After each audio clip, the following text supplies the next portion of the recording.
రావడమే అమ్మాయిలకి చాలా మందికి ఫేవరెట్ అయిపోయారు మీరు. ఒక సాంగ్ ఉంటుంది అందులో, చీకట్లో ఆడపిల్ల అంటే.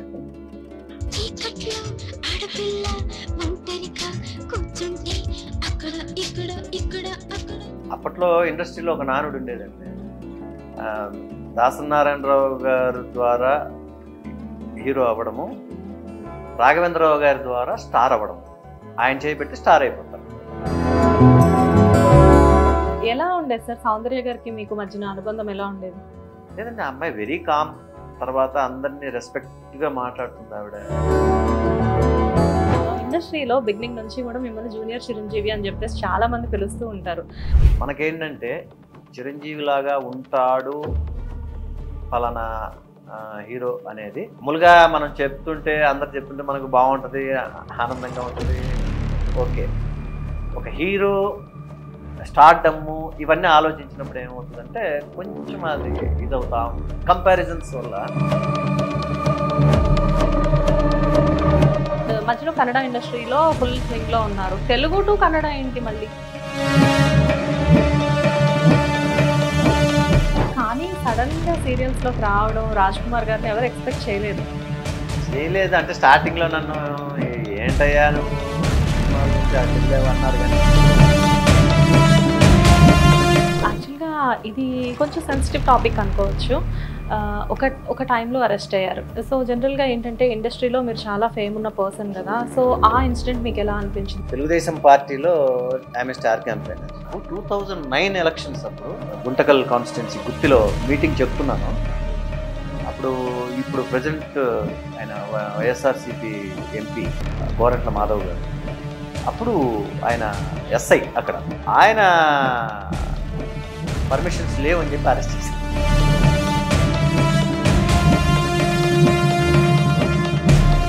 నమస్తే, వెల్కమ్ టు హిట్ టీవీ. నేను శ్వేత. ఈరోజు నేను ఒక చాలా స్పెషల్ గెస్ట్తో ఉన్నాను. ఈ గెస్ట్ నిజంగానే చాలా యూనిక్ అని చెప్పాలి. ఎందుకంటే మనిషిని పోలిన మనుషులు ప్రపంచంలో 7 ఉంటారంటారు. ఒకళ్ళు ఆల్రెడీ మనకు తెలుసు, ఇంకొక పర్సన్ ఇక్కడ ఉన్నారు.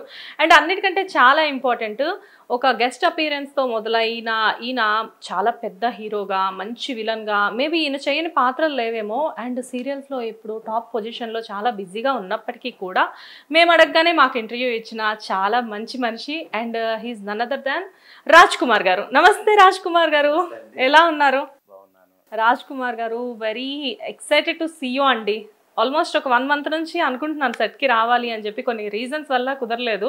బట్ ఎనీవేస్ మన శ్రీవల్లి సీరియల్ ఇప్పుడు అయిపోబోతుంది. చాలా అంటే ఇంకా ఎన్నో రోజులు లేదు, ఇంకొక 1 week మోస్ట్లీ.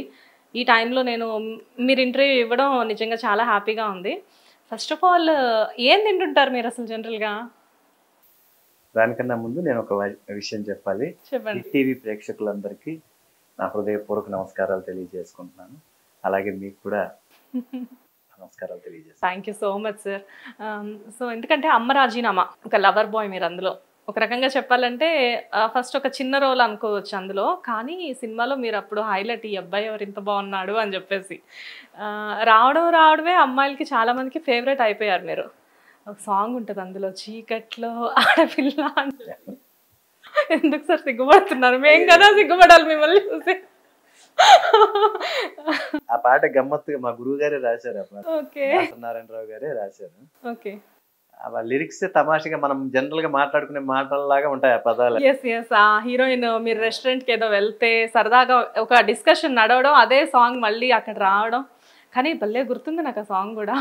నాకు ఆ సాంగ్ రికార్డింగ్ అప్పుడు నేను మామూలుగా 89లో ఇండస్ట్రీకి వచ్చానండి. సార్ మీరు నిజంగా 89లోనే వచ్చారా సార్? ఓకే. వచ్చి 90లో నా కెరీర్ స్టార్ట్ అయ్యింది. ఓకే. దాసనారాయణరావు గారి దగ్గరికి పరిచయం, వెళ్ళాము. ఒక ఆల్బమ్ పెట్టుకొని మనం అన్ని ఆఫీసులు వెళ్ళడము, కలవడము, పెద్దవాళ్ళందరినీ, ప్రొడ్యూసర్స్ని, డైరెక్టర్స్ని అందరినీ కలవడము అలాగా ఉంటుంది. సో ఆ దీంట్లో దాసనారాయణరావు గారిని కూడా కలవడం జరిగింది. కలిసిన తర్వాత అప్పుడు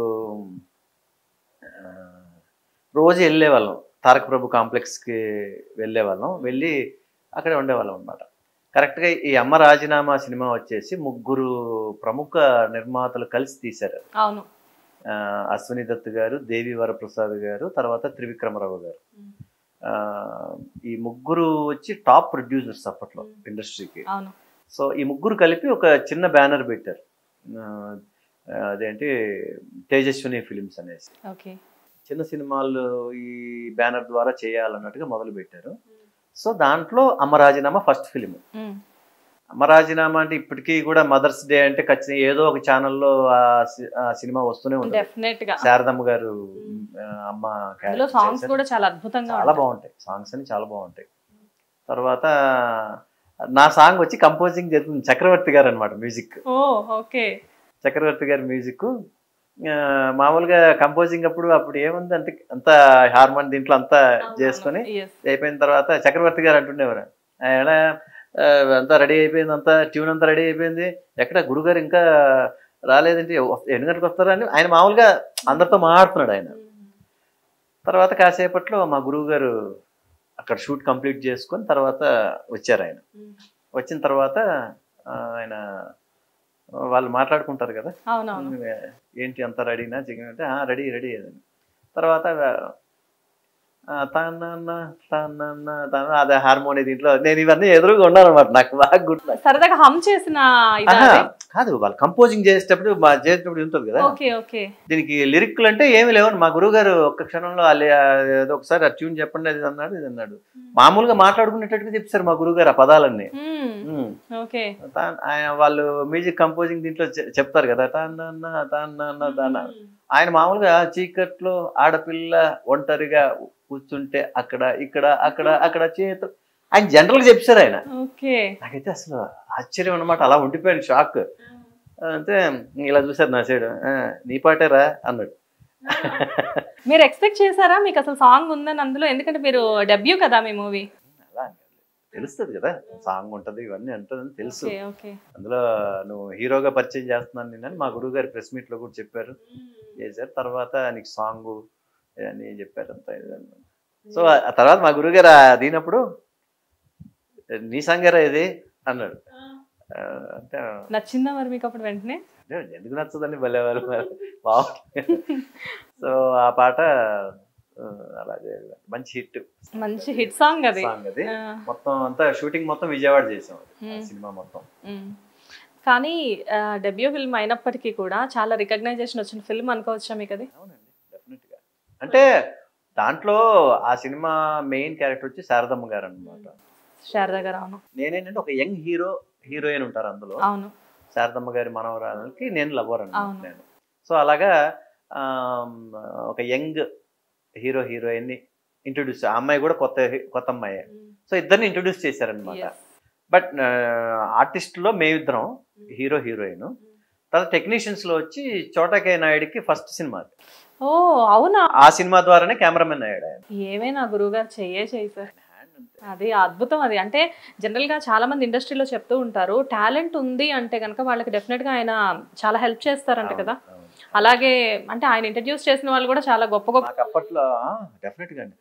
అప్పట్లో ఇండస్ట్రీలో ఒక నానుడు ఉండేదండి, దాసనారాయణరావు గారి ద్వారా హీరో అవ్వడము, రాఘవేంద్రరావు గారి ద్వారా స్టార్ అవ్వడము. ఆయన చేయబెట్టి స్టార్ అయిపోతారు అనమాట. దాసనారాయణరావు గారి ద్వారా హీరో అవ్వాలి, రాఘవేంద్రరావు గారి ద్వారా స్టార్ అవ్వాలి, స్టార్డమ్ రావాలి, రేంజ్ మారిపోవాలంటే రాఘవేంద్రరావు గారు. అలా ఉండేది. దాసరి గారితో మీరు గురువు గారితో మీ మంచి బాండింగ్ కదా సార్? తర్వాత కూడా ముందు అంటే 8 సినిమాలు చేశారు. బంగారు కుటుంబం కానివ్వండి, మంచి హిట్స్ అసలు. విక్రమ్ గారు, యమున గారు, నేను, రాజ్వి గారు, తర్వాత హరీష్ గారు, రంభ గారు. నాకు బాగా గుర్తున్న మూవీస్ లో మెయిన్ బంగారు కుటుంబం ఒకటి, అండ్ విలన్ క్యారెక్టర్ గా సౌందర్య గారితో ఒక మూవీ చేశారు మీరు. మూవీ నేమ్ అయితే నాకు ఎగ్జాక్ట్ మా ఇంటి ఆడపడచ్చు, రైట్. అసలు అంటే ఒక హీరోగా మీరు మంచి మూవీస్ వెళ్తూ ఉన్నాయి అప్పుడు మీవి, సడన్ గా మీరు ఆ మూవీలో విలన్ గా చేశారు. అంటే మీకు ఎప్పుడు అనిపించదా సార్ జనరల్ గా? ఆ సినిమా చేయడానికి కారణం సౌందర్య గారే. అవునా? అవునండి. ఓకే. అమ్మాయి చచ్చిపోయి ఏ లోకంలో ఉందో గానీ నిజంగా చాలా మంచి అమ్మాయి. ఓకే. అంతకు ముందే మేము అన్నా చెల్లెలను ఒక సినిమా చేసాము, హీరోయిన్ గా అన్నా చెల్లెలు చేసాం. ఓకే. దాంట్లో అది రక్త సంబంధం సినిమా ఉంది కదండి, అది మళ్ళీ రీమేక్ చేసాం. ఓకే. రామారావు గారి క్యారెక్టర్ వచ్చేసి మన కృష్ణ గారి అబ్బాయి పెద్ద అబ్బాయి రమేష్ బాబు గారు రమేష్ బాబు చేశారు. గారు. తర్వాత నేను కాంతారావు గారి క్యారెక్టర్, నేను సావిత్రి గారు క్యారెక్టర్ వచ్చేసి సౌందర్య గారు సౌందర్య చేశారు. గారు. ఓకే, అందులో మీరు సో, పేరు. అందులో నా పేరు అనమాట. సో ఆ సినిమా మంచి హిట్. పద్మాలయ స్టూడియోస్ లో నాకు మంచి హిట్ అనమాట ఆ సినిమా. మీ మూవీస్ అన్ని మోస్ట్లీ హిట్సే సార్. జనరల్ గా సో ఏంటంటే ఆ తర్వాత అప్పుడు సౌందర్య గారితో పనిచేసిన కాబట్టి పరిచయం ఉంది. ఆవిడ కాటగడ్డ ప్రసాద్ గారి సినిమా మా ఇంటి ఆడపడుచు, అందులో యాక్చువల్ గా నేను విలన్ కాదు. విలన్ కాదు, పరిస్థితుల వల్ల వాడు అలా అవుతాడు. ఎస్, మీ ఫ్రెండ్స్ ఏదో ఒక రూమర్ చెప్పడం వల్ల ఆ డౌట్ తో ఇది అవుతాడు అనమాట.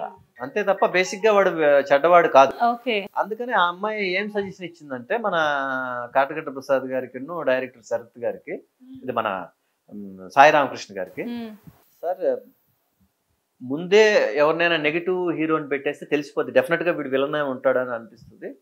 అసలు ఆ ఇది లేకోకుండా ఏ డౌట్ రాకూడదు, ఒక హీరో ఇమేజ్ ఉన్న వాళ్ళనే పెడితే తర్వాత అతని కొన్ని కారణాల వల్ల నెగిటివ్ అయ్యాడు అనేది తర్వాత తెలిస్తే బాగుంటుంది ఆడియన్స్ లో, ఇదని ఆ అమ్మాయి సజెషన్ ఇచ్చిందట. అంటే నాకు ఈ విషయం కాటగడ్డ ప్రసాద్ గారు చెప్తేనే నాకు తెలిసిందనమాట. ఓకే, ఎలా ఉండేది సార్ సౌందర్య గారికి మీకు మధ్యన అనుబంధం ఎలా ఉండేది? లేదండి, ఆ అమ్మాయి వెరీ కామ్. తర్వాత అందరినీ రెస్పెక్ట్ గా మాట్లాడుతుంది ఆవిడ, ఎక్కడ కూడా ఏవి ఉండవు. ఆ ఫోజులు, యాటిట్యూడ్, ఫోజులు, చాలా టాప్ హీరోయిన్ కదా అప్పటికి అప్కమింగ్ లో ఉన్నారు. కానీ ఆవిడ కూడా బిగినింగ్ నుంచి సక్సెస్ చేతిలో పట్టుకునే తిరిగారు. ఆ సినిమా జరిగే టైంలోనే ఈ హలో బ్రదరు ఇలాంటివన్నీ చేస్తోంది అనమాట. మెల్లగా ఇంకా గ్రాడ్యువల్ గా తన కెరీర్ టాప్ హీరోయిన్స్ దీంట్లోకి వెళ్తోంది అప్పుడే. కృష్ణారెడ్డి గారి సినిమాలు జరుగుతూ ఉన్నాయి అప్పుడు. సో అదే దీంట్లో ఈ సినిమా కూడా జరుగుతుంది. బట్ మా ఇంటి ఆడపడుచు టయానికి ఆవిడ స్టార్. అవును, మన అన్నా చెల్లెల టైంలో నేను ఇప్పుడు ఇందాక చెప్పినట్లు అలా ఉండేది అమ్మాయి. మా ఇంటి ఆడపడుచు టైంలో ఆ అమ్మాయి అప్పటికే స్టార్ అయిపోయింది. అందుకే అన్నాను మా ఇంటి ఆడపడుచు. ఇప్పుడు అన్నా చెల్లెలు మూవీలో తను అప్పుడప్పుడే ఎదుగుతున్న హీరోయిన్, బట్ మా ఇంటి ఆడపడుచు టైంకి సౌందర్య గారు స్టార్ అయ్యారు. కానీ యాటిట్యూడ్ లో కానీ లేదంటే రెస్పెక్ట్ విషయంలో కానివ్వండి, ఎక్కడ కూడా అస్సలు ఇది లేదనమాట. అదే మర్యాద, అదే గౌరవం. అదే చెప్తారు కదా, మనిషి లేనప్పుడు కూడా మనం ఒక మనిషి గురించి మాట్లాడుకోవాలంటే ఎంతో ఇది ఉండాలి. బట్ ఆ న్యూస్ తెలిసినప్పుడు మీకు ఎలా రియాక్ట్ అయ్యారు సార్? బాధ అనిపించింది.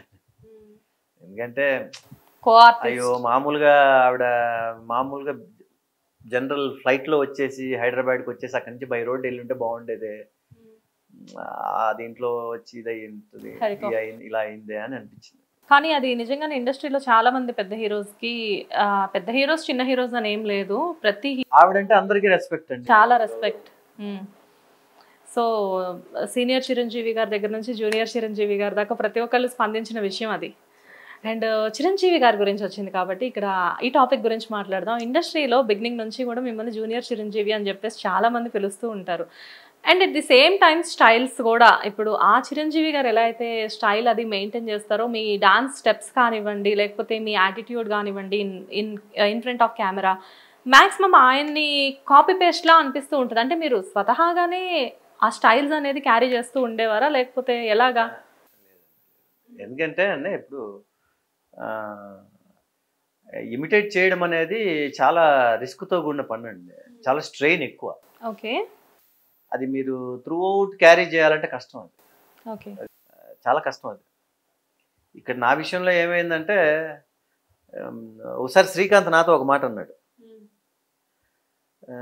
రాజ్ నువ్వు సేమ్ అన్నయ్యలాగే ఉంటావు, అందుకని నువ్వు కొంచెం ఏం చేసినా కూడా అలాగే అనిపిస్తుంటుంది. నిజానికి మేము కూడా అన్నయ్యని ఫాలో అవుతాం, డ్యాన్స్ చేసేటప్పుడు, లేదంటే ఫైట్స్ అప్పుడు, లేదంటే ఇంకోటప్పుడు మేము అన్నయ్యని డెఫినెట్గా ఎంతో కొంత, ఎందుకంటే చిరంజీవి గారి సినిమాలు చూస్తూ పెరిగిన జనరేషన్ అండి మాది. సో ఏంటంటే మాకు ఎవరికైనా సరే ఇప్పుడు ఆ టైంలో వచ్చిన హీరోలందరికి కూడా మా రోల్ మోడల్ ఎవరంటే డెఫినెట్గా చిరంజీవి గారే. సో ఆయన శ్రీకాంత్ అన్న మాట అనమాట, మేము కూడా చేసేది అదే, కాకపోతే మేము మనుషులు వేరేగా ఉంటాం కాబట్టి మా దీనిలాగా క్రియేట్ అవుతుంది అంతే. నీ విషయంలో అలా కాదు, నువ్వు మనిషి 80% నేను కలుస్తాను అనమాట. అంటే మీరు మోస్ట్లీ అంటే కొన్ని సీన్స్ లో మీరు ఆ అంటే షేడ్స్ పెట్టుకొని కొన్ని సీన్స్లో నాకు వద్దు బావా తప్ప అని ఒక మూవీ ఉంటుంది. అందులో ఒక సాంగ్లో చిరంజీవి చిరంజీవిలానే అంటే మేము జనరల్గా చిరంజీవి చిరు ఇట్లా పిలుచుకుంటాం కదా. సో చిరంజీవి కదా అని చెప్పేసి అంటే అపేరెన్స్ అలా అనిపించేది అనమాట. ఇంకోటి ఏంటంటే ఆ టైంలో కోరియోగ్రాఫర్స్ దగ్గర మేము వర్క్ చేసేది కూడా చిరంజీవి గారు చేసిన కోరియోగ్రాఫర్సే మేము చేస్తూ ఉండేవాళ్ళం అప్పుడప్పుడు. సో అక్కడ ఏంటంటే ఆ కోరియోగ్రాఫర్స్ స్టైల్స్ని బట్టే మా ఇది కూడా ఉంటుందండి మూమెంట్స్లో. అంటే మేము స్వతహాగా చేయడానికి ఉండదు కదా. సో అదొక ఇదనమాట. ఓకే. అప్పటికి మాకు డౌట్లు వస్తుండేటివి. సార్ ఈ షార్ట్లు ఇలా చేయడం వల్ల ఇలాగంటే లేదమ్మా ఆ రిథమ్కి ఇది కరెక్ట్గా ఉంటుంది చేసేయండి అని అలా అనేవాళ్ళు అనమాట. అంటే కావాలని చేయించినట్టు కాదు, ఆ రిథమ్కి ఇది బాగుంటుంది ఇదని. ఇది అన్నయ్య చేసిన మూమెంట్ సార్ ఇది బాగుంటుందా ఇదంటే లేదు ఈ మ్యూజిక్ ఈ రిథమ్కి ఇది కరెక్ట్గా ఉంటుందండి చేయండి అలా అనుకోకండి మీరు అలాగ ఉన్నారు ఏం చేయమంటారు మమ్మల్ని అనేవాళ్ళు సార్. కానీ మీ గ్లామర్ మీకు కొన్ని విషయాల్లో మైనస్ అయింది అనుకోవచ్చా? అంటే మైనస్ అంటే ఇమేజ్ తొందరగా క్రియేట్ అయ్యిందండి నాకు చాలా. అంటే పీపుల్కి కూడా మీరంటే కొంచెం హై ఎక్స్పెక్టేషన్స్ ఉంటాయి. అప్పట్లో ఏంటంటే ఇప్పుడున్నంత సోషల్ మీడియా కానీ ఎలక్ట్రానిక్ మీడియా కూడా స్టార్టింగ్లో ఉండేది కాదు మాకేంటంటే పేపర్లో ఒక ఇంత ఈ సైజ్ బాక్స్ కట్టి ఒక మా ఫోటో పక్కన మ్యాటర్ ఉంటే అది చాలా పెద్ద విషయం అనమాట. ఓకే. అలా మీరు ఎక్కువగానే కనబడేవాళ్ళుగా. అలాగా నాది వచ్చింది ఫస్ట్లో అంతే, మ్యాక్సిమం ఈ సైజ్ అండి అంతే. ఫోటో మా గురువు గారితో ఉన్న ఫోటో, దాసనారాయణరావు గారు ఒక కొత్త హీరోని ఇంట్రొడ్యూస్ చేయబోతున్నారు తెలుగు ఇండస్ట్రీకి అని మ్యాటర్. ఓకే. ఆ ఫోటోని చూడగానే చిరంజీవి లాగా ఉన్నాడు ఏంటి అనేది టక స్ప్రెడ్ అయిపోయింది. మేబీ బ్రదర్స్ అని ఏమన్నా అనుకుని ఉండొచ్చేమో. ఎందుకంటే అప్పటికే ఆయనకి 2 బ్రదర్స్ ఉన్నారని తెలుసు. నాగబాబు గారు అప్పటికి అందరికీ తెలుసు, బట్ కళ్యాణ్ గారు ఎవరికి తెలియదు కదా. మేబీ అలా కూడా అనుకునే ఛాన్స్ జనరల్గా ఎవరైనా అలానే అనుకుంటాం కదా. అది మొన్న కూడా రీసెంట్గా చిరంజీవి గారిని మన మీడియా వాళ్ళ యూట్యూబ్ సెర్మనీలో కలిసారు. అవార్డ్స్ దీంట్లో ఆ రోజు చూసాం మేము. అది సోషల్ మీడియాలో బాగా వైరల్ అయింది, ఇద్దరు పక్క నుంచొని. ఎలా సార్, ఎలా అంటే ఎలా అనిపించింది ఆ టైంలో మీకు? అసలు ఎలా జరిగింది మీ ఇద్దరు అలా నుంచోవడం? ఇక్కడ ఇండస్ట్రీలో నాకు బాగా ఫ్రెండ్స్ ఇదంటే ఫస్ట్ ఓంకార్ గారు. ఓంకార్ గారు రైటర్ ఓంకార్ గారు, మన నిరుపమ్ గారు వాళ్ళ ఫాదర్, మన నిరుపమ్ ఫాదర్. మేము చాలా క్లోజ్గా ఉండేవాళ్ళం అనమాట మెడ్రాస్లో. ఆల్మోస్ట్ ఆ టైంలో బాలాజీ టెలిఫిలిమ్స్ రీమేక్స్, వాళ్ళ హిందీ రీమేక్స్ అన్ని ఆల్మోస్ట్ నేనే చేస్తూ వచ్చా. ఓకే. బాలాజీ టెలిఫిలిమ్స్ ఆస్థాన రచయిత ఆయన. అవును, కంటిన్యూగా ఆయనే డైలాగ్ ఎన్ని సీరియల్స్ సార్. అవును. సో ఏంటంటే మేము బాగా క్లోజ్ ఫ్రెండ్స్ అనమాట. ఆ తర్వాత మళ్ళీ after a very long time ఆయన 2007 జనవరి 7th చనిపోయారు ఆయన. అవును, చాలా బాధాకరం ఒకటి. కానీ ఆ తర్వాత మళ్ళీ నాకు అంత క్లోజ్ ఫ్రెండ్ నాకు ఈ మధ్యన విక్రమాదిత్య అని, ఇప్పుడు మేము శ్రీవల్లిలో లడ్డు అని క్యారెక్టర్ చేస్తాం, అనుకోకుండా పరిచయం ఏర్పడడం. తర్వాత ఆయన ద్వారా మొన్న నేను ఆ ఫంక్షన్కి రావడం జరిగింది. నువ్వు రా భయ్యా వెళ్దాం అంటే, ఎలాగ ఇన్విటేషన్ లేకుండా ఎలా వెళ్తాం బాగోదు అంటే, నీకు ఇన్విటేషన్ వస్తుంది అప్పటికప్పుడు ఇన్విటేషన్ వాళ్ళ ద్వారానే చెప్పించి నన్ను తీసుకెళ్ళాడు. వెళ్తే ఆ రోజు వచ్చారు మన చిరంజీవి గారును విజయ్ దేవరకొండ గారు ఇద్దరు వచ్చారు. మధ్యలో చాలాసేపు అన్నయ్య చిరంజీవి గారు స్టేజ్కి ముందే కూర్చొని ఉంటున్నారు. మన విక్రమ్ భయ్య ఉండి వెళ్ళి మాట్లాడు అంటే నాకే కొంచెం భయం. అంటే గబుక్మని మళ్ళీ అన్నయ్య ఏమన్నా అనుకుంటారేమో, మళ్ళీ మీడియాలో అదొక చిన్న వైరల్ అవుతుంది, మళ్ళీ కంపారిజన్స్, మళ్ళా చిరంజీవి గారు ఫీల్ అవుతారు, మళ్ళీ ఎందుకు ఇవన్నీ అనుకుని నేనే వద్దులే భయ్యా. అయినా కూడా విక్రమ్ వదల్లా. లేదు కలవకపోతే ఎలాగా, అది రాజా నేను మంచి ఫ్రెండ్స్ కదా, రాజా రవీంద్ర నేను. తర్వాత విక్రమాదిత్య పోరు తట్టుకోలేక రాజా అని అడిగా, రాజా అన్నయ్యతో ఒక్కసారి కలుస్తానంటే, కలుద్దు ఉండు అంత బిజీగా ఉన్నారు ఆయన కూడా, ఆ టైంలో కలుద్దులే అన్నారు. సరే అని. ఓకే. లాస్ట్లో ఏం కుదరట్లా. ఇప్పుడు అన్నయ్య ఉన్నారంటే ఒకసారి ఫంక్షన్ స్టార్ట్ అయిందంటే ఇంకా ఫుల్ బిజీగా ఉంటారు బాగా కదా, బిజీగా. బాగా అందరూ మీద పడిపోతుంటారు, మీద బిజీగా ఉంటారు. సరే చూస్తూ ఉన్నా కుదరల. లాస్ట్కి ఇంక అయిపోయే టైంలో నేను స్టేజ్ మీదకి వెళ్ళి నిలబడి ఉన్నా. ఆయన అన్నయ్య చిరంజీవి గారు వెళ్ళేటప్పుడు కనపడదాం ఇది అన్నట్టుగా నిలబడి ఉన్నాను. నేను విక్రమాదిత్య ఇద్దరు నిలబడుకొని ఉన్నాము. అన్నయ్య కంప్లీట్ చేసి చిరంజీవి గారు కంప్లీట్ చేసుకొని వస్తున్నారు. చూడగానే ఏయ్ అని చెప్పి వచ్చి పట్టుకొని హగ్ చేసుకొని నాకు అసలు షాకింగ్ అనమాట. నేను షాక్. నేను మీరు చెప్తే మాకు కూడా అలానే ఉంది ఇప్పుడు. లేదు ఇదంతా లైవ్ లో దీంట్లో ఉంది. అది చాలా వైరల్ అయింది ఆ వీడియో. అసలు పట్టుకుని ఎలా ఉన్నావు ఏంటి నువ్వు, నేను రాజాతో మాట్లాడి ఒకసారి నువ్వు ఇంటికి రా నువ్వు అన్నారు. తర్వాత ఏమండి ఇలా రండి మీడియాని పిలిచి మా ఇద్దరికి ఫోటో తీయండి తీసి ఫొటోస్ తీసుకున్నారు. తర్వాత విక్రమాదిత్య పక్కన, Vikramaditya hard core fan of Chiranjeevi గారు, మంచి ఫ్యాన్ ఆయన, చిరంజీవి గారికి మంచి ఫ్యాను. అన్నయ్య మీ హార్డ్ కోర్ ఫ్యాన్ ఒకరు ఉన్నారు మీతో ఫోటో దిగాలంటే రమ్మని పిలువు అదన్న. పక్కన అప్పటికప్పుడు ఇంకా విక్రమాదిత్య చెయ్యి వణుకుతున్నా. జనరల్ గా విక్రమన్న ఎవరితో అయినా చాలా ఫ్రీగా కలిసిపోతారు. అంటే ఆ రోజు సిచ్యువేషన్ అలా ఉంది. ఫోటో తీసుకుని ఆ ఫోటో బాగా మంచి ఫోటో బాగుంది. అది నేను యాక్చువల్గా విక్రమన్న స్టేటస్ లో చూసాను. మీ ముగ్గురు ఒక ఫ్రేమ్ లో కనిపించారు నాకు. అండ్ మీ ఇద్దరు చిరంజీవి గారు మీతో మాట్లాడు ఆ వీడియో కూడా చాలా వైరల్ అయింది. అది మరి మీ దాకా వచ్చిందో లేదో నాకైతే తెలీదు. నేను తర్వాత రాజా రవీంద్రకి చాలాసార్లు ఫోన్ చేశాను, తీయలేదు. ఎందుకంటే చిరంజీవి గారు నాకు వెరీ పర్టికులర్ గా చెప్పారు, నువ్వు రాజాతో మాట్లాడి ఇంటికి రా అన్నారు. రాజా రవీంద్రకి ఫోన్ చేస్తే తీట్లా. లాస్ట్ శ్రీకాంత్ కి ఫోన్ చేశా, మన హీరో శ్రీకాంత్ గారు. మీరందరూ మంచి ఫ్రెండ్స్ కదా. ఫోన్ చేసి భయ్యా నేను అంటే రాజ్ చెప్పు అని. చిరంజీవి గారేమో అన్నయ్య ఇలా చెప్పారు, రాజాతో మాట్లాడి ఇంటికి రా అన్నారు. రాజా రవీంద్రకి ఫోన్ చేస్తే తీయట్లేదు. ఈ ఇంటర్వ్యూ ద్వారా రాజా రవీంద్ర మీద కంప్లైంట్ చేస్తుంది. సో ఫైనల్ గా వెళ్ళారా లేదా ఇంటికి? అన్నయ్య ఏమన్నా అనుకుంటారేమో, రమ్మని చెప్పిన తర్వాత కూడా ఇంకా నేను వెళ్ళకపోతే బాగుండదు కదా, అన్నయ్య ఏమన్నా అనుకుంటారని బాధగా ఉందని. ఏం లేదు ఎదురుగా కలిసినప్పుడు చెప్పేసి అన్నయ్య దగ్గర అన్న. ఓకే అంటే జోవియల్గా తమాషగా.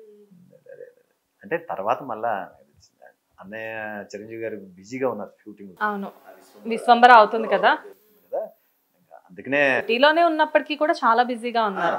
ఉన్న 2 రోజులు 3 రోజులు ఫుల్ మీటింగ్స్ ఉంటాయి, మధ్యలో ఢిల్లీకి ఇవన్నీ వెళ్ళి రావడం ఇవన్నీ ఉన్నాయి. అవార్డు తీసుకోవడానికి వెళ్ళొచ్చారు అక్కడికి. దాంతో నేను బట్ అప్పుడు కూడా మీరు కలవాల్సింది కదా, ఎందుకంటే మీ సర్కిల్ నాకు తెలిసి చాలా పెద్ద. ఏమైందంటే అండి, నేను ఉండేది చెన్నై కదా, నేను షెడ్యూల్ అప్పుడు వస్తుంటాయి ఇక్కడికి. ఓకే ఇక్కడే ఉన్నాను అనుకోండి, ఏదో టైంలో నేను అడ్జస్ట్ చేసుకుని వచ్చి వెళ్ళి కలవచ్చు. అవును అన్నయ్య వచ్చే టైం కనుక్కొని వెళ్ళి కలవచ్చు. నేను చెన్నైలో ఆ టైంలో కరెక్ట్గా చెన్నైలో ఉండడము, నేను వచ్చినప్పుడు చిరంజీవి గారు షూటింగ్లో ఉండడం. ఓకే మీరు వన్స్ షెడ్యూల్ స్టార్ట్ అవగానే వచ్చేసి చూసుకొని వెళ్ళిపోతారు వెంటనే చెన్నైకి. ఓకే హైదరాబాద్లో అసలు ఉండరా? ఓకే సార్, కానీ ఆ టైంలో స్టార్ట్ అయినప్పుడు శ్రీకాంత్ గారు కానివ్వండి మీ బ్యాచ్ మొత్తం కూడా చెన్నైలోనే ఉన్నారు, కానీ అందరూ హైదరాబాద్ షిఫ్ట్ అయిపోయారు. మీరు మాత్రం తెలుగులో చాలా క్యారెక్టర్స్ చేస్తూ కూడా మరి అక్కడే సెటిల్ అయిపోయారు. అంటే నిజానికి ఇది మీరు ఎవరికైనా వచ్చే ఇదే డౌటే. కాకపోతే ఏంటంటే మా మామయ్య గారు వచ్చేసి ఆయన పొలిటీషియన్ కమ్ బిజినెస్ ఇదండి, వాళ్ళది మైనింగ్ బిజినెస్ అన్నమాట. ఓకే అప్పట్లో ఎక్స్పోర్ట్స్ అంతా చెన్నైయే ఉండేది. కడప మా మామయ్య గారు native place Kadapa. Okay so ఏంటంటే ఈ మైనింగ్స్ కి సంబంధించిన ఎక్స్పోర్ట్స్ ఇదంతా ఇప్పుడు అన్ని పోర్ట్స్ అన్ని చాలా వచ్చాయి, కృష్ణపట్నం పోర్ట్ అని అదని ఇదని. అప్పట్లో ఏంటంటే పోర్ట్ అంటే చెన్నైకే రావాలి, షిప్మెంట్ అంతా చెన్నైలోనే అనమాట. సో మెయిన్ గా వాళ్ళ బిజినెస్ అంతా అక్కడే ఉండడం వల్ల నా వైఫ్ కూడా one of the share holder business లో. బట్ ఏంటంటే వాళ్ళు లేడీస్ బయటికి రారు కాబట్టి ఆవిడ తరఫున నేను అడ్మిన్ చూసుకునేవాడిని. ఇటువైపు ఇండస్ట్రీలో బిజీగా ఉండి at the same time business ని కూడా మేనేజ్ చేసుకుంటున్నారు. దానికి సంబంధించిన అడ్మిన్ ఎవరినైనా ఆఫీసర్స్ని కలవడం, మినిస్టర్స్ని కలవడం, ఇవన్నీ మా మైండ్కి సంబంధించి నేనే చూసుకుంటుంటాను ఇప్పటికీ కూడా. కానీ ఒక పక్కన బిజినెస్ మెయింటైన్ చేస్తూ మీరు ఎప్పుడైనా స్టాఫ్ని అంటే స్టాఫ్ని ఇంటరాక్ట్ అవ్వాల్సిన పొజిషన్స్ ఉంటూ ఉంటాయి మీకు. ఎప్పుడైనా అలా ఇంటరాక్ట్ అవ్వాల్సి వచ్చినప్పుడు మీ ఫ్యాన్స్ ఎవరైనా ఉండి కొంచెం ఇబ్బంది పెట్టిన సందర్భాలు ఏమైనా ఉంటాయా? అట్లా ఏం లేదండి, ఇప్పుడు అంత ఇబ్బందులు పెట్టేంత ఇది ఏమి ఉండదండి. జస్ట్ వాళ్ళు ఏం అడుగుతారు, మ్యాక్సిమం అడిగితే ఒక సెల్ఫీ.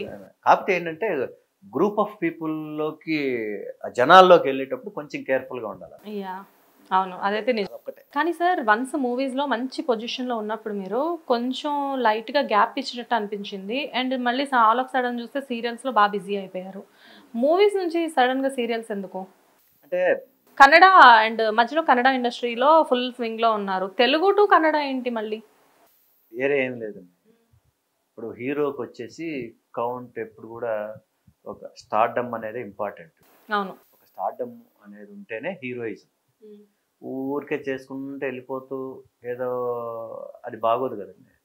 హీరోకి కౌంట్ వచ్చేసి ఎప్పుడు కూడా స్టార్డమ్. మనకేంటంటే చిరంజీవి లాగా ఉంటాడు ఫలానా హీరో అనేది అది మామూలుగా మనం చెప్తుంటే అందరు చెప్తుంటే మనకు బాగుంటుంది, ఆనందంగా ఉంటుంది, ఓకే.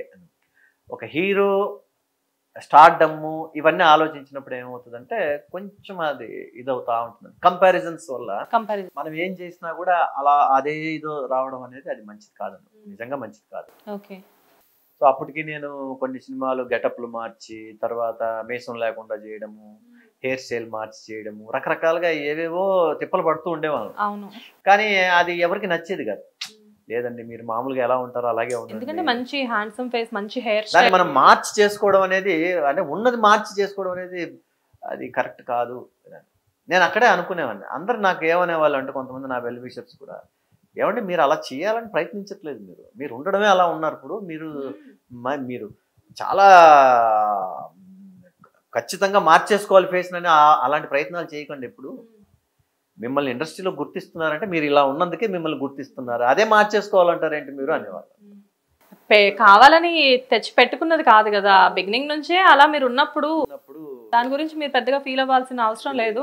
కానీ నేను చెప్పడం ఇది చాలా ఈజీ, కానీ డైరెక్ట్ గా ఫేస్ చేసింది మీరు కాబట్టి ఆ ప్రాబ్లం ఏంటో మీకే తెలుసు. స్టార్డమ్ అనేది ఇంపార్టెంట్ అండి ఒక హీరోకి, అది మనకు మిస్ అయిపోయి ఇదైందన్నమాట. సో కన్నడకు వెళ్ళడానికి కూడా తర్వాత నేను ఇదే కష్టం మనం వేరే స్టేట్ లో పడదామనేసి నేను కర్ణాటకకి వెళ్ళడం జరిగింది. బట్ ఒక తెలుగు హీరో కర్ణాటకకు వెళ్ళి లేదండి, అంటే నాకు లాంగ్వేజ్ ప్రాబ్లం లేదు. నేను ఇంజనీరింగ్ బెంగళూరులో చేయడం వల్ల నాకు కన్నడ లాంగ్వేజ్ అనేది బేసిక్ గా రాయలసీమ పక్కనే బెంగళూరు. అలా అని కాదు, నేను ఇంజనీరింగ్ బెంగళూరులో చేశాను. ఓకే. సో నాకేంటంటే చదువుక దేవుడు ఎరుగు, నాకు లాంగ్వేజ్ బాగా వచ్చేసింది అక్కడ. ఎందుకు మీరు గుడ్ స్టూడెంట్ కాదా? తెలుగు, తమిళ్, కన్నడ 3 లాంగ్వేజ్లు బాగా మాట్లాడతాను. అంటే బాగా అంటే ఇబ్బంది లేకుండా మాట్లాడతా, ఎదుటోడికి నా బాధ అర్థం అవుతుంది. ఆర్టిస్ట్ కి కావాల్సిన అన్ని క్వాలిటీస్, క్వాలిఫికేషన్స్ మీకు ఉన్నాయి మొత్తానికి. డబ్బింగ్ దగ్గర ఎక్కడ ప్రాబ్లం ఉండేది కాదేమో. డబ్బింగ్స్ ఇదంటే అండి, ఇప్పుడు సీరియల్స్కి వచ్చిన తర్వాత నేను డబ్బింగ్లు నేను పెట్టుకోవట్లా. ఎందుకంటే మనం ఉండేది చెన్నై, నేను ఇక్కడ షూటింగ్ ఇక్కడ జరుగుతుంది. అందులో మావన్నీ ఇప్పుడు ఎలాగ ఉన్నాయంటే నెక్స్ట్ వీక్ టెలికాస్ట్ అంటే ఇప్పుడు వెంటనే షూట్ జరుగుతుంది. సో అప్పటికప్పుడు డబ్బింగ్లు ఇవన్నీ అంటే మనం ఆల్ ద టైమ్ అవైలబుల్గా ఉండాలన్నమాట. నేను ఎక్కడ ఉంటాను, నేను చెన్నైలో ఉంటాను. షూటింగ్ అయిపోగానే ఒక నిమిషం కూడా ఉండదు అనమాట, వెంటనే చెన్నై వెళ్ళిపోతాను. తెలుగులో వచ్చినంత గుర్తింపు మీకు కన్నడలో వచ్చిందా మరి? వచ్చింది. లేదు ఎక్కడ కూడా నన్ను కర్ణాటకలో కూడా నేను 6 సినిమాలు చేశానండి. 6 సినిమాలు నాకు మంచి పేరు వచ్చింది. వాళ్ళు ఇంకా వస్తూనే ఉన్నాయి. బట్ అక్కడ కూడా ఏంటంటే ఒక పెద్ద హ్యూజ్ హిట్ అనేది లేదు. బాగుంది సినిమా, ఓకే, యావరేజ్ అలాగా ఉన్నాయన్నమాట నేను చేసిన సినిమాలు. హిట్ లేకుండా మనం ఎందుకు కంటిన్యూ చేయడము అనేది నాకు ఒక ఇదన్నమాట. ఎన్ని లాంగ్వేజెస్ చేశారు సార్ మీరు? 3 లాంగ్వేజెస్, తెలుగు, తమిళ్, కన్నడ, 3 లాంగ్వేజెస్. అదే నాకన్నా 1 year ముందు సాయి కుమార్ గారు చేశారు. ఆయనకి పోలీస్ స్టోరీ అని పెద్ద హిట్, చాలా పెద్ద హిట్, చాలా పెద్ద మూవీ. సో అలా ఉండాలండి, అలా ఉంటేనే హీరోకి ఒక మాస్ హిట్ అనేది ఉంటేనే మంచి పేరు. ఆ ఒక్క పోలీస్ స్టోరీ మీద ఆయనకి ఎన్ని మూవీస్ వచ్చాయి సార్ వరుసగా? ఇప్పటికీ సాయి కుమార్ అంటే ఫస్ట్ గుర్తొచ్చేది పోలీస్ స్టోరీ. ఇప్పటికీ ఆ మూవీలో డైలాగ్స్ కానివ్వండి, ఈ రోజుకి ఇన్స్టాలో ట్రెండ్ అవుతూ ఉంటాయి అవన్నీ కూడా. సో అలాంటి హిట్ ఉండాలి హీరోకి. బట్ నాకు అలాగ రాలా. అక్కడ కూడా 6 సినిమాలు కూడా ఏదో మనం ఫ్యామిలీ సబ్జెక్ట్స్, కుటుంబ కథా చిత్రాలు, హీరో, 2 హీరోయిన్లు, ఒకరేమో వైఫ్, ఇంకొకరేమో లవరు. అదే మన శోభన్ బాబు గారు లాంటి, జగపతి బాబు గారు లాంటి సినిమాలు అన్నమాట. బట్ దాంతో మనకు పెద్ద స్టార్డమ్ రాలా. ఓకే. అండ్ 3 లాంగ్వేజెస్ లో మీరు కంఫర్టబుల్ గా ఫీల్ అయింది ఎక్కడ? అన్ని చోట్ల కంఫర్ట్గా. అన్ని చోట్ల కంఫర్టేనా? అంటే మనిషికి ఫేవరెట్ అనేది అట్లా ఏం లేదు, అన్ని చోట్ల కంఫర్ట్గా చేశాను నేను. వాళ్ళు ఇప్పటికీ నన్ను, నాకు కర్ణాటకలో కూడా మంచి ఫ్యాన్స్ ఉన్నారు ఇప్పటికి కూడా. ఎస్, తెలుసు సార్. ఎందుకంటే బెంగళూరులో రాజ్ కుమార్ గారు అనేసరికి ఒక స్పెషల్ అక్కడ పేరు మార్చుకున్నారు. ఎందుకంటే పెద్ద ఆయన పేరు కన్నడ కంఠీరవ రాజ్ కుమార్ గారు ఉన్నారు కదండి, అందుకనేసి నేను అక్కడ రాజ్ కమల్ అని పెట్టుకున్నాను. ఓకే. కానీ చాలా మందికి కూడా మీకు ఇక్కడ తెలుగు ఇండస్ట్రీలో రాజ్ కుమార్ అనే నేమ్ అలవాటు అయిపోయి అక్కడ కూడా చాలా కాలం రాజ్ కుమార్ అనేది కంటిన్యూ చేశారు కదా పీపుల్. మామూలుగా అందరూ ఆ కొత్తగా పరిచయం అయిన వాళ్ళు మాత్రం రాజ్ కమల్ అని పిలిచేవాళ్ళు, పాత ఫ్రెండ్స్ అందరూ రాజ్ కుమారే అనేవాళ్ళు. ఓకే. అండ్ మీరు ఒకటండి, ఇంకొక విషయం చెప్పాలి ఈ టైంలో. రాజ్ కుమార్ గారు అప్పుడు కిడ్నాప్ అయ్యారు, మన వీరప్పన్ గారు. అప్పుడే కొత్తగా సెల్ ఫోన్లు వచ్చినాయండి. అవతల నుంచి ఫోన్ వచ్చినా మనకే డబ్బులు, మనం ఫోన్ చేసినా మనకే డబ్బులు అనమాట. అలాంటి సిచ్యువేషన్లో ఒకే రోజు ఒక 30-40 ఫోన్లు వచ్చే లోపల నేను ఏమైపోతాను చెప్పండి, మొత్తం డబ్బులన్నీ అయిపోయినాయి ఏంటి ఒక్క నిమిషంలో అంటే ప్రతి ఒక్కరు ఫోన్ చేసి నువ్వు ఎక్కడున్నావు, ఏమైపోయావు, నువ్వు ఎలా ఉన్నావు, నువ్వు బాగానే ఉన్నావు కదా. రైట్ స్క్రోలింగ్ వస్తుంది టీవీల్లో. ఆ కన్నడ కంఠీరవ అనేది ఎవరికి అర్థం కాకనో లేకపోతే ఏమో తెలియదు, రాజ్ కుమార్ అనేది మాత్రం చూస్తున్నారు అందరూ. లాస్ట్కి నా కొలీగ్స్ పానిక్ అయిపోయి మీకు కాల్ చేయడం జరిగింది ఆ టైంలో. ఇండస్ట్రీలో రాజ్ కుమార్ అంటే ఆల్మోస్ట్ నేను తప్ప ఇక్కడ తెలుగు ఇండస్ట్రీకి 100%. సో స్క్రోలింగ్ చూసి అయ్యో వీడి కిడ్నాప్ అయిపోయాడా అనుకొని నాకు ఫోన్లు అనమాట. ఈ సందర్భంలో నేను కూడా మీకు ఒక విషయం చెప్పాలి. ఆ టైంలో యాక్చువల్గా నేను స్కూలింగ్లో ఉన్నాను, బట్ ఆ టైంలో రాజ్ కుమార్ అంటే నేను కూడా మీరే అనుకున్నాను. ఇప్పుడు గుర్తొచ్చింది నాకు ఆ విషయం. రాజ్ కుమార్ అంటే ఇంద్రజ వీళ్ళతో బంగారు కుటుంబంలో అండ్ వద్దు బావ తప్పులో హీరో ఉంటాడు, అతనే కదా అని చెప్పి అలా అనుకునేవాళ్ళం మేము. అంటే అతను కాదమ్మా, ఇంకొక పెద్ద ఆయన ఉన్నారు కన్నడ ఇండస్ట్రీలో అని చెప్పి. అప్పుడు తర్వాత ఆ ముందు ఆయనకి పెద్ద ఆయనకి ఏంటంటే కర్ణాటకలో మన రాజ్ కుమార్ గారికి కన్నడ కంఠీరవ రాజ్ కుమార్ గారు అని ఉంటుంది అనమాట. ఆ కన్నడ కంఠీరవ అనేది ఎవరు రికగ్నైజ్ చేయట్లేదేమో, చేయక రాజ్ కుమార్ అనేది మాత్రమే తీసుకొని వాళ్ళకి ఇది వచ్చేసింది సార్. ఇప్పుడు తెలుగులో అనుకోండి మెగాస్టార్ చిరంజీవి, యువ సామ్రాట్, ఇలాంటి పేర్లు అనేది మనకి బాగా నోటెడ్. కాకపోతే అక్కడ వాళ్ళ పేర్లు ఏంటంటే మన తెలుగు ఇండస్ట్రీలో చాలా మందికి తెలియదు కదా. ఇప్పుడు అంటే సోషల్ మీడియా ఎక్కువై అక్కడ ఎవరెవరిని ఏమంటున్నారు. అలాగే అక్కడ కర్ణాటకలో పెద్ద ఆయన రాజ్ కుమార్ గారు అంటే ఖచ్చితంగా ఫ్రంట్ లో కన్నడ కంఠీరవ రాజ్ కుమార్ గారు అని ఉంటుంది అనమాట. అట్లాగా ఉంటుంది అనమాట. ఓకే. అండ్ తెలుగు ఇండస్ట్రీలో మీతో పాటు ఇంట్రడ్యూస్ అయిన హీరోస్ అందరూ కూడా మీదందరికీ నాకు తెలిసి ఒకటే ఏజ్ గ్రూప్ అనుకుంటాం. మీరు, మన చియాన్ విక్రమ్ అండ్ శ్రీకాంత్ గారు, ఆల్మోస్ట్ ఆనంద్ గారు, మీరందరూ కూడా ఒకటే టైంలో వచ్చారు. బట్ మీరందరూ బయట కూడా ఫ్రెండ్సా? అంటే ఏదో క్యూరియాసిటీ కొద్ది అడుగుతున్నాను ఈ విషయాన్ని. అంటే అదే చెప్పాను కదండి, నేనంటే పెద్ద అందరితో కలిసి అటెండ్ అవ్వడము, కలవడము, తిరగడం అవి లేవండి మొదటి నుంచి. నాకైతే ఇప్పుడు నేను కొంచెం దూరంగానే ఉండేవాడిని. అయితే మంచి ఫ్రెండ్స్ మేము అందరం కలిసి వర్క్ చేసాం ఆ టైంలో. తర్వాత మా పిల్లల ఫంక్షన్స్ అన్నిటికీ వచ్చారు, వాళ్ళందరూ అటెండ్ అయ్యారు. రాజేంద్ర ప్రసాద్ గారితో కూడా మీరు 2 మూవీస్ చేశారు కదా? ఒక సినిమా. ఒకటేనా? ఒకటే. ఓకే. వద్దు బావ తప్పు. ఎస్. అండ్ కానీ సార్ ఇండస్ట్రీలో, తెలుగు ఇండస్ట్రీలో మీ క్లోజ్ ఫ్రెండ్స్ అంటే ఎవరు? అదే మంచి ఫ్రెండ్స్ అంతా బాగా తెలుసు. అంటే బెస్టీస్ అనే వాళ్ళు కొంతమంది ఉంటారు కదా. చెప్తున్నాను కదండి, బెస్ట్ ఫ్రెండ్స్ అంటే నేను బాగా వాళ్ళతో పూసుకొని రాసుకొని తిరగడం అనేది ఎవరితో లేదు. అట్లాగే ఇద్దరు, ఒకరు ఓంకార్ గారు, మేము అలా ఉండేవాళ్ళం. కట్ చేస్తే ఈ మధ్యన విక్రమాదిత్య. ఓకే. ఆ విక్రమన్న అందరికి బెస్ట్ ఫ్రెండ్ వెళ్ళండి. ఆయన అలా చేసాడు, నేను చేసుకోవాలి, అలా బెస్ట్ ఫ్రెండ్ అవ్వాల్సి వచ్చింది. ఓ, ఆయన మిమ్మల్ని బెస్ట్ ఫ్రెండ్ చేసుకుంటే మీరు అవ్వాల్సి వచ్చింది. ఓకే. తప్పలేదు నిజంగా. లేదు, is a very good hearted, nice human being, happiest soul person అన్నమాట. అతన్ని మనం అతని వల్ల ఎవరికైనా మంచి జరుగుతుంది, కానీ ఇంకొకరిని చెడగొట్టాలనే ఆలోచన అతనికి ఎప్పుడు ఉండదు. ఒక టాపిక్ అది బ్యాడ్ టాపిక్ అయితే, లైక్ అంటే అది ఒక యూజ్లెస్ టాపిక్ అయితే అసలు ఆ టాపిక్ గురించి మనం ఎందుకు మాట్లాడుకోవాలి, టైం వేస్ట్ మనకి అని చెప్పేసి. నెగిటివ్ మనకి ఎందుకండి అంటాడు ఆయన. అంతే. అసలు ఫస్ట్ క్వాలిటీ, గుడ్ క్వాలిటీ అదే. నెగిటివిటీని తీసేద్దాం అంటాడు ఆయన. మనం సంతోషంగా పాజిటివ్గా మాట్లాడుకుందాం అంటాడు ఆయన. అదే గుడ్ థింగ్ అండి, గుడ్ సైన్ అది యాక్చువల్గా, మంచిది, పాజిటివ్. అండ్ మన శ్రీవల్లి సీరియల్ అంటే ఇంతకు ముందు యాక్చువల్గా ఇప్పుడు శ్రీవల్లి సీరియల్లో మీరు చాలా బిజీగా ఉన్నారు, కానీ దీనికంటే ముందు విధి, మనోయజ్ఞం, పవిత్ర బంధం, అసలు ఏం సీరియల్స్ సార్ అవన్నీ. అంటే మీకోసమే కొన్ని క్యారెక్టర్స్ అట్లా రాసి పెట్టి ఉంచుతారా ఏంటి డైరెక్టర్స్? ఐ మీన్ అంతే, ఆ ఆ టైంలో అవి అలాగా మంచి కథలు దొరికినాయి. ఆర్టిస్ట్గా అదృష్టం.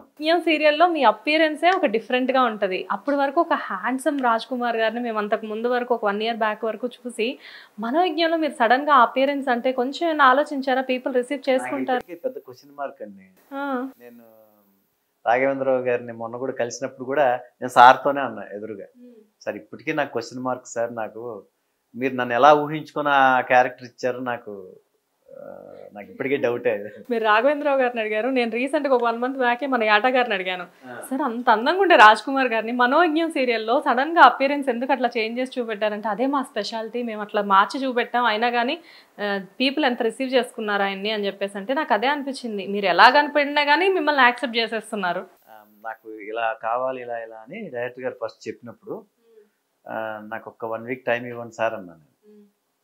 తర్వాత మా మేకప్ మెన్ మూర్తి అని నా మేకప్ మెన్ ఉండేవాడు. తర్వాత సీనియర్ హెయిర్ డ్రెస్సర్స్ వీళ్ళందరితో మాట్లాడి మా మూర్తికి చెప్పగానే వాళ్ళందరినీ ఇమీడియట్గా ఇచ్చేసి, తర్వాత నాకు కాస్ట్యూమర్ ఎలాగో ఉండేవాడు, నాకు పర్సనల్ కాస్ట్యూమర్ ఉండేవారు.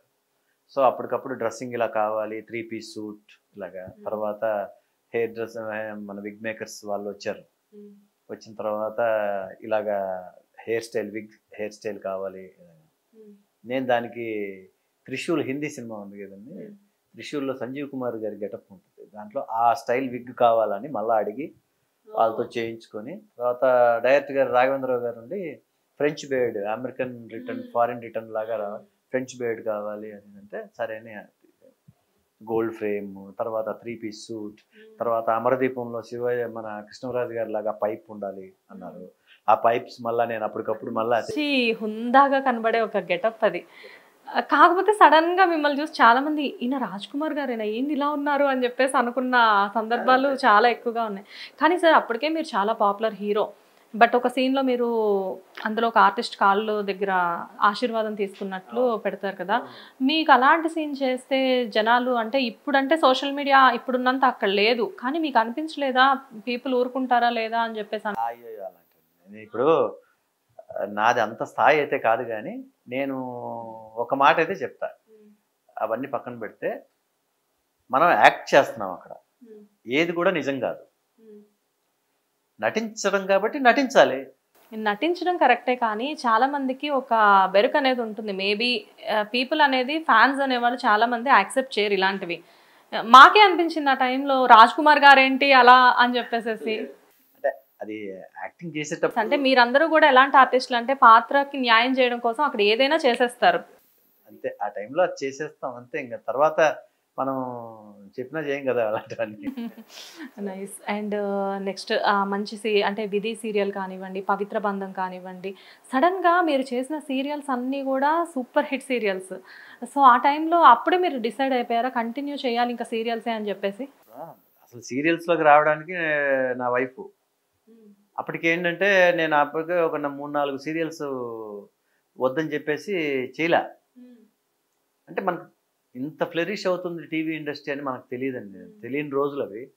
సో నేను సీరియలా మనకెందుకులే వద్దు వద్దు అనుకునేవాడు, ఎందుకంటే అంత స్టార్ హీరో సడన్ గా కాదు, మనకి దాని గురించి తెలియదు, అవగాహన లేదు. కానీ నా వైఫ్ ఒక మాట అనింది ఒకసారి, లేదు ఈ మధ్యన మేము కూడా సీరియల్స్ చూస్తున్నాము, అప్పటికి కొన్ని సీరియల్స్ బాగా టీవీలో ఒక 2, 3 ఉండేటువంటి, అవి చాలా ఫేమస్గా అందరు లేడీస్ ఆ టైంకి కూర్చొని చూస్తూ ఉండేవారు. అందులో చెన్నైలో కూడా ఏంటంటే తమిళ సీరియల్స్ కూడా కొన్ని చాలా బాగా హిట్గా చూస్తున్నారు, తెలుగులో కొన్ని ఉండేటి అలాగా చేస్తుంటే లేదు బాగా చూస్తున్నారు, బాగుంటున్నాయి కథలన్నీ, మీరు చెయ్యండి అట్లా వద్దనకండి మీరు అని చెప్పి అన్నాను. లేదు ఇంతవరకు వద్దన్నాం మనం, ఇప్పుడు వెళ్ళి మళ్ళీ అడిగితే వాళ్ళు ఏమనుకుంటారో అని నేను ఫీల్ అవుతున్నాను. ఏం లేదు మీరు ఉన్న మాట చెప్పేయండి, తెలియక అలా అన్నాను, ఇప్పుడు మీరు చెప్తే నేను చేస్తానని ఒక మాట అనండి, ఏముంది, అడగకపోతే వాళ్ళకి ఎలా తెలుస్తుందని నా వైఫ్. సరే అప్పుడు మళ్ళీ నేను సుమన్ గారితో, ఈటీవీ సుమన్ గారితో అప్పుడు ఫస్ట్ జ్వాల. కానీ సడన్ గా సీరియల్స్ లోకి రావడం రాజ్ కుమార్ గారిని ఎవరు ఎక్స్పెక్ట్ చేయలేదు అంటే స్టార్టింగ్ లో నన్ను ఏంటయ్యా నువ్వు సినిమాల నుంచి అటు వెళ్ళావు అన్నారు, కానీ తర్వాత వాళ్ళే లేదు రాజ్ కుమార్ నువ్వే కరెక్ట్, మంచి డెసిషన్ తీసుకున్నావు, నీకు ఇప్పుడు ఒక స్టార్డమ్ వచ్చింది, నీకు బాగున్నావు నువ్వు అంటే హ్యాపీ లేదు, దేశం తప్పవలేదు మనది. కానీ ఏ సీరియల్లో అయినా కానీ ప్రతిదీ మీకు ఇంపార్టెంట్ రోలే ఉంటుంది కదా సార్. అలా లేకుండా మనం చేయం. అదే కదా, డెఫినెట్గా ఇంపార్టెంట్ రోల్. ఇంకోటండి, నేను 2013లో నా సొంత picture barrister Shankar Narayana produce చేశాను. మధ్యలో ఆ మూవీతో మీకు దాదాపుగా ఒక 3 కోట్ల వరకు లాస్ కూడా అయింది కదా. 3 crores పోయింది. Okay, it's all game in the life. But కన్నడలో ఆ మూవీ బాగా ఆడింది. కన్నడలో లేదండి, తెలుగే నేను చేసిన. సార్ ఇంకేదో లాంగ్వేజ్ లో కూడా ఉందన్నారు ఆ మూవీ. తమిళ్లో ఉండేది, అది నేను బేస్ తీసుకొని మార్చుకొని చేసుకున్నాను. ఓకే, కానీ అది కొంచెం గ్యాప్ తర్వాత ఆ మూవీ వచ్చింది కదా. చాలా గ్యాప్ తర్వాత. ఓకే, సరే చేసాము, సరే అలాగైంది. నేను ఒక 1.5-2 years వరకు సైలెంట్గా బయటికి రాలా. తర్వాత మళ్ళీ అప్పటికే మళ్ళీ నన్ను ఛానల్స్ నుంచి అందరూ అడుగుతూ ఉండేవారు, ఎందుకు అలా ఉన్నా, చేయండి సార్. మంచి ఆర్టిస్ట్ ని వదిలిపెట్టుకోవాలని ఎవరు అనుకోరు కదా. ఫాదర్గా చేసినా మామయ్యగా చేసినా ఏం చేసినా కూడా కథ మీ మీదే ఉంటుంది మెయిన్ ఇది. అట్లా అనుకుంటే ఇప్పుడు నేను అంతకుముందు హీరోగా చేసేటప్పుడు కూడా అతనే ఫాదర్ గారి, నాకు నెక్స్ట్ జనరేషన్ కూడా నేనే డ్యూయల్ రోల్ చేసిన ఇది కూడా చేశాను. సో పెద్ద గెటప్ చేయడం పెద్ద ఇష్యూ కాదు, మీ మీదే స్టోరీ ఉండేటట్టుగా సెలెక్ట్ చేసుకోండి అంతే మీరు కదండి అన్నట్టుగా. దేవుడి దయ వల్ల నాకు ఇండస్ట్రీలో నేను అది ఎప్పుడు కృతజ్ఞతలు తెలుపుకోవాలి అందరికీ, డైరెక్టర్స్ అండ్ ప్రొడ్యూసర్స్కి. ఎందుకంటే నా మీద బేస్ ఉండేలాగానే కథని చేశారు. ఇప్పుడు సింపుల్ ఎగ్జాంపుల్ శ్రీవల్లి కూడా చూడండి, మెయిన్ క్యారెక్టర్ నాది, father character, heroine father character.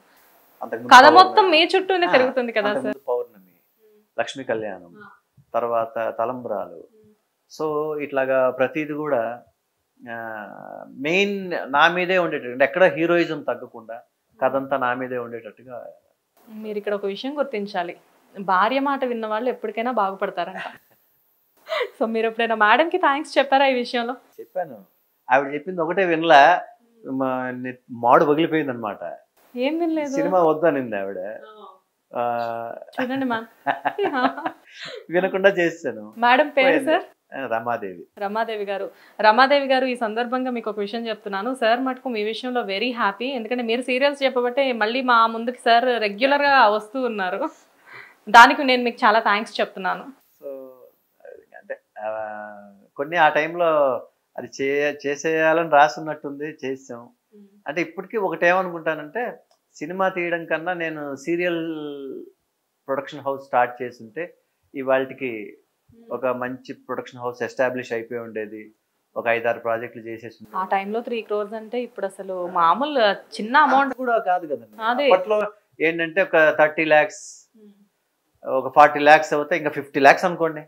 అంటే ఒక హై బడ్జెట్ సీరియల్ చేయడానికి కూడా నేను రెడీగా ఉన్నట్టు. ఆ టైంలో నిజంగానే చాలా హై బడ్జెట్. అప్పుడు 10 లక్షలు ఉంటే మొదలు పెట్టేసే రోజులు అవి. నేను అది వదిలేయండి, అది 50 lakhs పెట్టుకోండి దానికంటూ. మిగతా డబ్బులు, నా డబ్బులు అలాగే అవి బ్యాంకులో ఉన్నా కూడా అది ఎక్కడికో వెళ్ళిపోతుంది అమౌంట్ కదా. అంతే కదా. కానీ సార్ మీరు ఇప్పుడు సీరియల్స్లో ఎంత బిజీగా ఉన్నప్పటికీ కూడా మీకు మూవీ ఆఫర్స్ వస్తూనే ఉన్నాయి కదా. అప్పుడప్పుడు ఏదో అడుగుతూ ఉంటారండి. కాకపోతే ఏంటంటే నేను నా క్యారెక్టర్ ఇంపార్టెన్స్ లేకపోతే నేను అసలు చేయను, ఒప్పుకోరు. అసలు సమస్య లేదు, నాకు అవసరం లేదు కూడా. చేస్తే మనం గన్ షాట్ గా మన క్యారెక్టర్ బ్రహ్మాండంగా ఉంటేనే. రీజన్ సార్, డబ్బు కోసం చేసేవాళ్ళు కొంతమంది, ప్యాషన్ కోసం చేసేవాళ్ళు కొంతమంది. మీకు డబ్బుతో ఇప్పుడు 100% డబ్బుతో మటుకు, అంటే డబ్బు అనేది ఎవరికైనా అవసరమే, కానీ డబ్బు కోసం చేయాలి అనే నెసెసిటీ మీకు లేదు. సో మీరు చేసేది ప్యాషన్ కోసం కాబట్టి డెఫినెట్గా మీకు గుర్తింపు ఉన్న పాత్రలు మాత్రమే మీరు చేస్తారు. అలా వస్తేనే చేస్తాను, లేకపోతే నేను నాకేం అవసరం, సైలెంట్ కూర్చుంటుంది. ఓకే. అండ్ నెక్స్ట్ ఇప్పుడు సీరియల్ అయిపోబోతుంది. సో ఇంతకాలం సీరియల్లో మీరు చాలా బాగా జర్నీ 2 years ఆల్మోస్ట్ సీరియల్లో. సో ఎలా అనిపించింది సార్ మీకు? ఏదండి, మామూలుగా ఇప్పుడు మేము సినిమాలు చేసేటప్పుడు కూడా, సినిమా అంటే ఏంటంటే మామూలుగా సింగిల్ షెడ్యూల్ అయితే టెస్ట్ వచ్చి 45 days, లేదా షెడ్యూల్స్ ఉన్నాయి అంటే కనుక మ్యాక్సిమం ఒక 3 months, ఒక ఎవ్రీ మంత్ 15 days చొప్పున ఒక 3 schedules లేదా 4 schedules సినిమా అయిపోద్ది. ఆ లాస్ట్ గుమ్మడికాయ కొట్టే రోజే అందరూ ఎమోషనల్గా ఫీల్ అవుతుంటారు జనరల్గా. కొంచెం అందుకని బాగా హ్యాపీగా ఉంటాం, హ్యాపీ మూమెంట్స్ ఉంటాయి, కలిసి పని చేసాము, తిట్టుకొని ఉంటాము, అలర్ట్ చేసుకొని ఉంటాము, సంతోషంగా ఉంటాము, అన్నీ ఉంటాయండి అక్కడ. సో లాస్ట్ డే అవన్నీ మర్చిపోయి బాధపడుతూ ఉంటారు అందరు. అంటే మనకు తెలియకుండానే ఎమోషనల్ గా ఫీల్ అవుతూ ఉంటాం సినిమాకే. అదొక ఫేర్వెల్. ఆ, అలాంటిది ఇక్కడ సీరియల్ అంటే మినిమం ఎంత తక్కువ అనుకున్నా కూడా మినిమం 1 year 2 years ఉంటుంది. ఇంకా మీరు చేసిన సీరియల్స్ అయితే అదే సంవత్సరాల అసలు తరబడి సంవత్సరాలు. చాలా.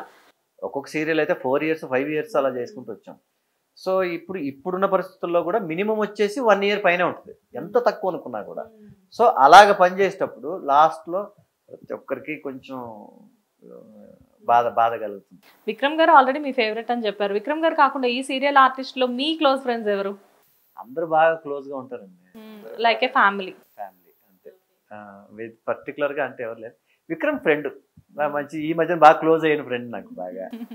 అంటే ఈ ప్రాజెక్ట్ నుంచి పక్కకు వెళ్ళిపోయిన తర్వాత కూడా, ఐ మీన్ ప్రాజెక్ట్ క్లోజ్ అయిపోయిన తర్వాత కూడా మీ ఫ్రెండ్షిప్ అనేది అలా కంటిన్యూ అయిపోయింది. అలాగే ఉంటుంది, డెఫినెట్గా ఉంటుంది. చెప్పాను కదా నేను మొన్న చిరంజీవి గారిని కలవడం విక్రమ్ వల్లే జరిగింది. ఆ రోజు విక్రమ్ నన్ను ఫోర్స్గా, నేను భయపడుతున్నా, ఇంకా చిరంజీవి గారికి ఎదురుగా వెళ్ళడానికి భయపడుతున్నా, మనోడు ఫోర్స్గా తోసాడు. సో నిజంగా కూడా చిరంజీవి గారు నిజంగా అంత ఇదిగా ప్రేమగా దగ్గరికి తీసుకోవడం, నిజంగా హ్యాట్స్ ఆఫ్ టు చిరంజీవి గారు. నిజంగా అంత ప్రేమగా చేసి పలకరించి ఫోటో తీసుకొని, అందుకే ఆయన మెగాస్టార్ అయ్యారు. ఓకే. అండ్ సార్, ఇంకా యాక్చువల్గా ఇది కొంచెం సెన్సిటివ్ టాపిక్ అనుకోవచ్చు. ఒక టైంలో అరెస్ట్ అయ్యారు. సో జనరల్గా ఏంటంటే ఇండస్ట్రీలో మీరు చాలా ఫేమ్ ఉన్న పర్సన్ కదా. సో ఆ ఇన్సిడెంట్ మీకు ఎలా అనిపించింది? అంటే లైఫ్లో కొన్ని ఎదురు దెబ్బలు అంటారు కదా, అలా తీసుకున్నారా? ఎదురు దెబ్బలు కాదు, మనము తెలుగుదేశం పార్టీలో ఆమె స్టార్ క్యాంపెయినర్. సో మామూలుగా క్యాంపెయినింగ్ ఒక్కసారి ఎలక్షన్స్ టైంలోనే ఇచ్చాపురం నుంచి తడ వరకు మొత్తం 25 to 30 days నేను ప్రచారానికి వెళ్తూ ఉంటాం. నాకు మన పార్టీ తరఫు నుంచి కూడా నాకంటూ ఒక చైతన్య రథం, మనకంటూ ఒక స్టాఫ్, అబ్జర్వర్స్, కోఆర్డినేటర్స్, సెక్యూరిటీ, ఇవన్నీ ఉంటాయన్నమాట. తర్వాత మీడియా, సో ఇవన్నీ ఫాలో అవుతుంటాయి మనతో పాటు. సో ఎక్కడో ఏదో చిన్న ఇది జరగడము, లేదంటే అన్నీ ఉన్నా కూడా కావాలని ఇది చేయడము, అరెస్టులు, ఇలాంటివన్నీ జరుగుతూ ఉంటాయండి. సో ఆ విధంగా నాకు 2009 ఎలక్షన్స్ అప్పుడు మన గుంటకల్ కాన్స్టిట్యున్సీ గుత్తిలో మీటింగ్ చెప్తున్నాను. ఇప్పుడు ప్రజెంట్ ఆయన YSRCP MP, member of parliament, Gorantla Madhav గారు, అప్పుడు ఆయన ఎస్ఐ, అక్కడ ఎస్ఐగా ఉండేవారు. ఆయన పర్మిషన్స్ లేవని చెప్పి అరెస్ట్ చేశారు. నాతో పాటు ఒక 5 మందిని, వేరే ఇంకొక మా కార్యకర్తల్ని, తర్వాత మాతో పాటు ఉండే లీడర్స్ని అందరినీ అరెస్ట్ చేశారు. సో ఆ కేసు జరుగుతూ ఉంది, హైకోర్టుకు వచ్చింది. అదేంటంటే నేను ఇక్కడ షూటింగ్లో ఉండేటప్పుడు వచ్చి చేసి సమన్స్ వచ్చి ఇచ్చి నన్ను కోర్టుకి అటెండ్ చేయించారు. వెళ్ళి కోర్టుకి అటెండ్ అయ్యాం. తర్వాత అది జరుగుతుంది. స్వతహాగా మీరు ఎన్టీఆర్ గారు ఫ్యాన్ అవ్వడం వల్ల టీడీపీ మీద మీకు ఇంత అభిమానం? అవునండి. అంతేనా? Anyways, thank you sir, thank you so much for the nice interview. And అంటే చాలా రోజుల నుంచి అనుకుంటుంది, ఎన్నాళ్ళలో వేచిన ఉదయం అన్నట్లు ఫైనల్గా ఈరోజు సక్సెస్ఫుల్గా కంప్లీట్ అయింది. Thank you so much. మరోసారి హిట్ టీవీ ప్రేక్షకులందరికీ నా హృదయపూర్వక ధన్యవాదాలు, నమస్కారాలు తెలియజేసుకుంటున్నాను. మీ రాజ్ కుమార్.